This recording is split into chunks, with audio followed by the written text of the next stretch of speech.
Vayamos al primer tema. ¿Cuál es el problema abordado en la crítica del juicio? Vamos a contestar brevemente diciendo que el problema abordado es la síntesis de libertad y naturaleza, porque la libertad ha de realizarse en la naturaleza, ha de realizarse en este mundo.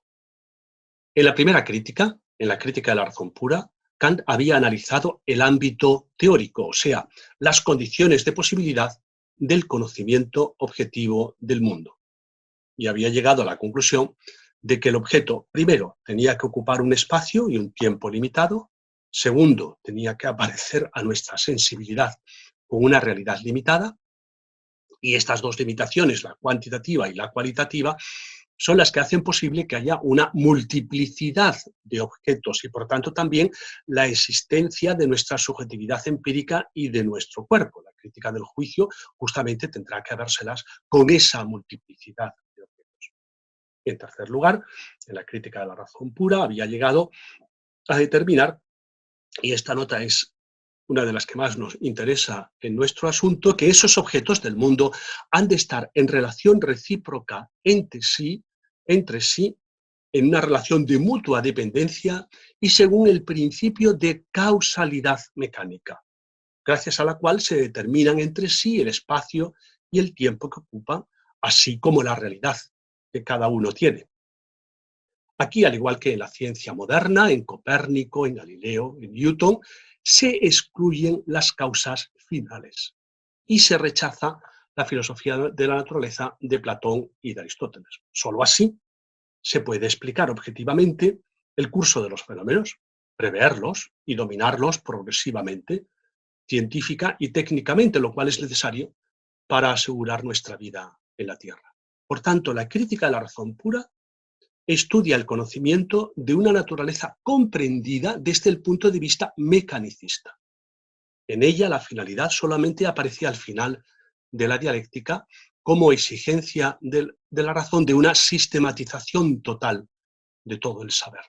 Pero eso es un ideal, un mero principio regulativo de la investigación científica. En la segunda crítica, en la crítica de la razón pura, práctica, Kant aborda el ámbito moral, o sea, el mundo no de la naturaleza, sino el mundo de la libertad. La libertad es una acción incondicionada, es decir, que no está causada por algo externo a ella, sino que en ella el sujeto es espontáneo, parte de sí. Esa acción libre es su acción, atribuible a él y no a una causa externa, sino que él es responsable de ella. En la primera crítica, en la crítica de la razón pura, esa idea de libertad había sido discutida también en la dialéctica, y en concreto en la tercera antinomia de la razón. El resultado de esa antinomia es que la libertad no puede ser ni afirmada ni negada en ese ámbito teórico.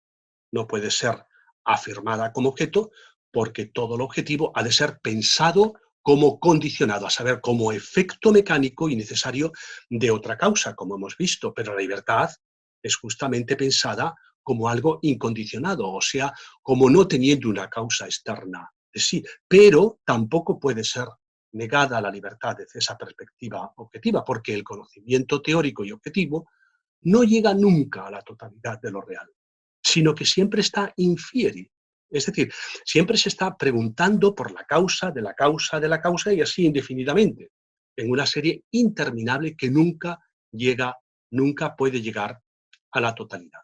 Y lo mismo ocurre con el continuo espacio temporal. Pero en la crítica de la razón práctica, Kant parte de otra experiencia. No ya de la experiencia objetiva, o sea, de nuestro conocimiento cotidiano y científico de los objetos del mundo, sino de la experiencia moral. En efecto, nosotros conocemos y actuamos en el mundo. Nosotros no solamente necesitamos conocer el mundo, objetivarlo, lo cual es una acción ideal o lógico trascendental. Cuando conozco una silla, yo no la transformo, yo no la cambio, yo no la pinto. Solamente lo meto en el ámbito ideal del conocer. No solamente necesitamos conocer el mundo, objetivarlo, sino también actuar realmente en él y sobre él, transformarlo y usarlo, y cubrir con ello nuestras necesidad de realizar nuestros fines y nuestros deseos. Y es en esa experiencia de acción real que parte de nuestra voluntad donde surge propiamente la idea de la libertad, de la voluntad libre. El lugar donde la libertad se manifiesta con nitidez, según Kant, es en la experiencia o conciencia moral.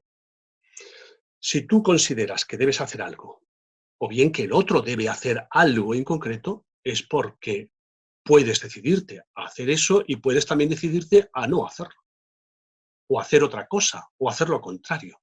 Es decir, supones que eres libre de hacerlo o no, y también el otro. Mientras que ante las leyes de la naturaleza no hay esa opción.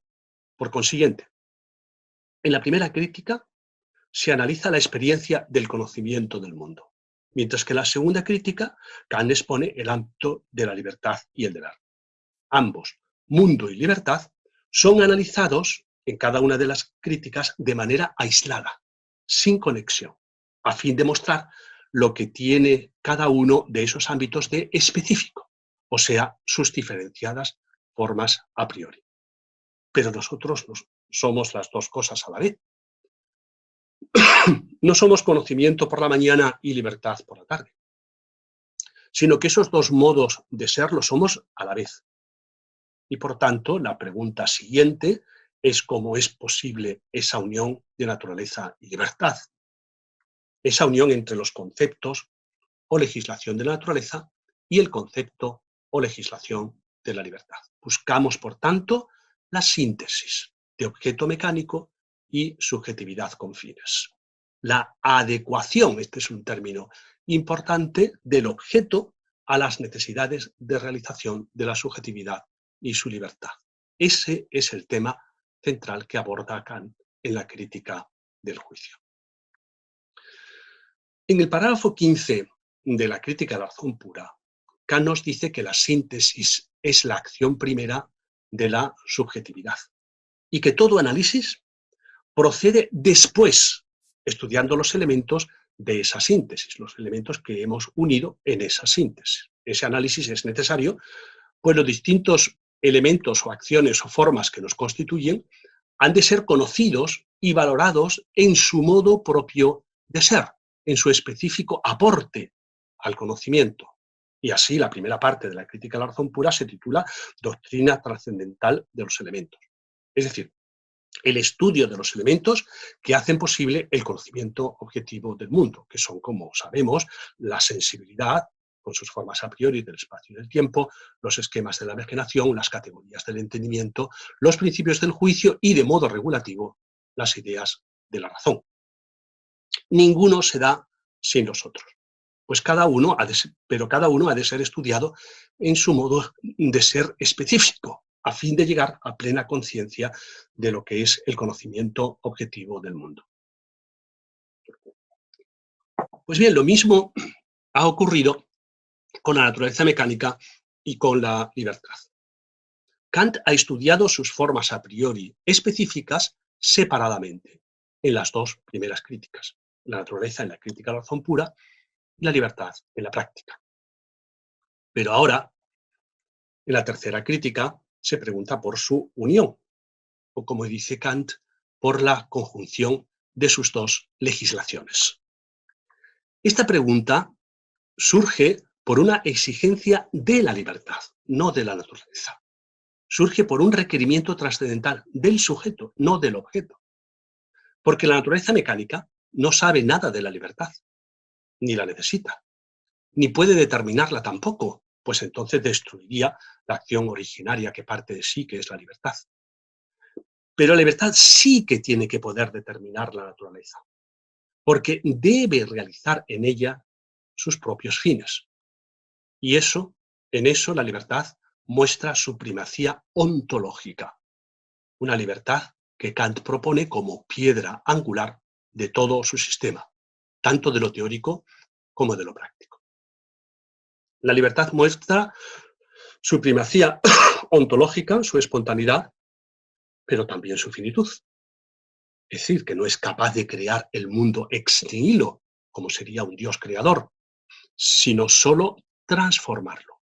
Un ser omnipotente no necesitaría medios, ni tiempo, ni esfuerzo para ser enteramente lo que es. La libertad ha de realizarse en el mundo, en la naturaleza, porque ella no es una sustancia trascendente que pudiera ser sin mundo, ni tampoco es una sustancia o una cosa inmanente al mundo y por tanto determinada por sus leyes, sino que la libertad es una acción trascendental de transformación del mundo, según sus fines de verdad, de bien, de justicia y de belleza. Esto era lo que quería decir por lo que respecta al primer punto. ¿Cuál es el problema central abordado por la crítica del juicio? Que es el paso de la libertad a la naturaleza, es decir, su unión o síntesis. Pasemos al segundo punto. A ver cuáles son los nuevos elementos o a priori implicados en esta obra de la crítica del juicio. Pues bien, los elementos son tres.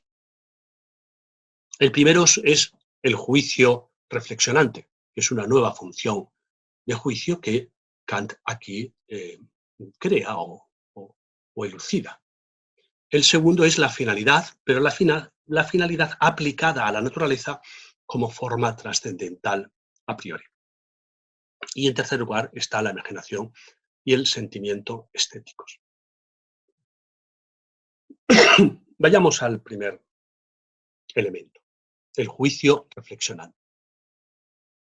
Para esa labor de mediación entre la libertad y la naturaleza, Kant echa mano del juicio. Acordémonos de las facultades o acciones del yo estudiadas en la crítica de la razón pura, que son sensibilidad, imaginación, entendimiento, juicio y razón.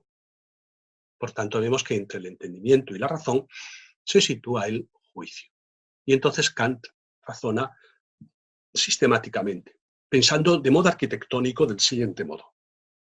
Si la naturaleza está regida por el entendimiento y sus categorías, y la libertad por la razón práctica y su imperativo categórico, y entre el entendimiento y la razón se encuentra el juicio, acudamos entonces al juicio para dicha mediación entre naturaleza y libertad.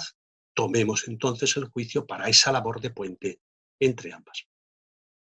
Ahora bien, ha de ser un juicio con otras funciones, diferentes a las funciones que tenía en el ámbito teórico de la crítica a la razón pura.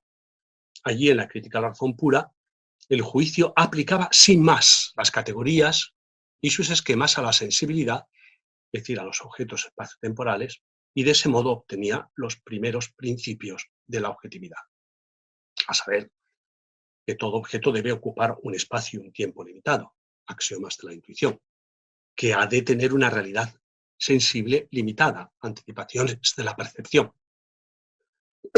y que debe estar en relación recíproca mecánica con los otros objetos, analogías de la experiencia.